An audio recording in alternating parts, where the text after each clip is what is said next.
Aberdeen Art Gallery Museums was founded in 1885. So we've got a fairly long period of collecting behind us. I wrote a specific policy for the scheme, which was about how metal is manipulated, used, either through applying techniques such as oxidizing or enamelling or other forms of colouring, or through engraving, pressing, impressing pattern onto a flat surface. And I was also very keen to move away from simply collecting precious metals.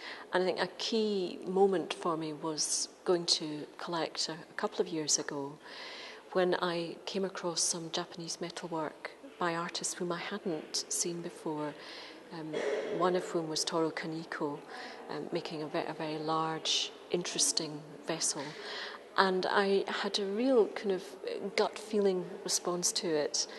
And although I was working within the objectivity of the collecting policy, I really felt what he was making had a lot of resonance with the collecting that I was doing for Aberdeen.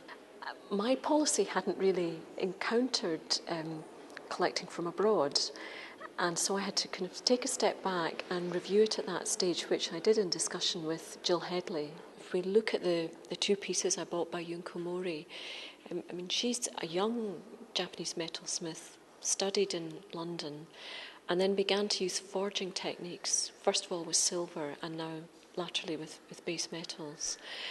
And I think what Junko made in her organisms had a tremendous impact on British silversmithing. One of the things I wanted to do was look at how metals can be coloured. And one of the principal ways of doing that is enamelling. And enamel traditionally is done within cloisons, where it's a very tightly controlled type of technique.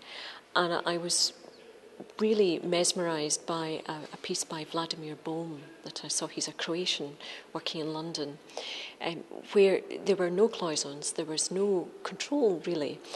And it's a wonderful white opaque bowl. And the enamel has been allowed to pool, but he's also rubbed it back. And so at first glimpse, it almost looks unfinished.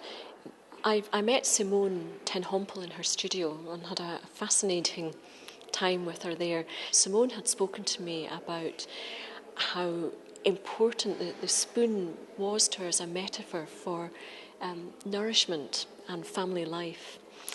And that each of the three spoons has a different shape, a different form of connection between the handle and the bowl. And they're designed almost to be hung vertically, quite opposite from a spoon that's normally laid flat on a table. David Hoyke's a Belgian. He's been looking at geometry and that whole kind of origami idea of how you unpick a cube or a box and you can see the different planes that then fold together back up to make the box.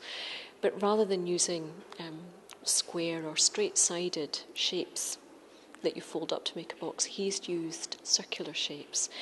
And that ties in very nicely with another group that I bought by Mitsuo Koizumi, another Japanese artist working in the UK, which is a series of rosebud bowls.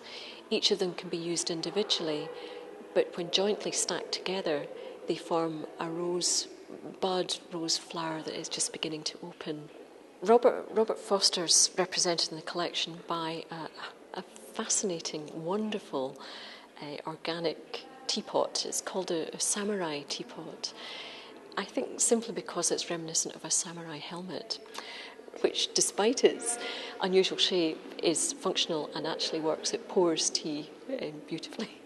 I met Ndidi Akubia in London. She's from African origin. A very exuberant, joyful personality, which I think comes through in the tray that we've acquired for the collection.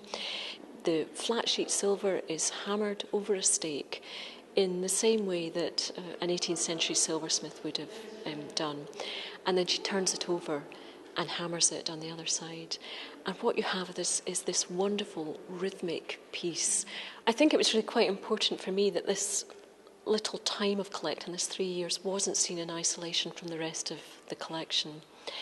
And in displaying the work in the art gallery, I have displayed it amongst the metalwork collection that was there beforehand, because meeting the metalworkers has reinforced for me how much of what they do involves similar techniques to their predecessors.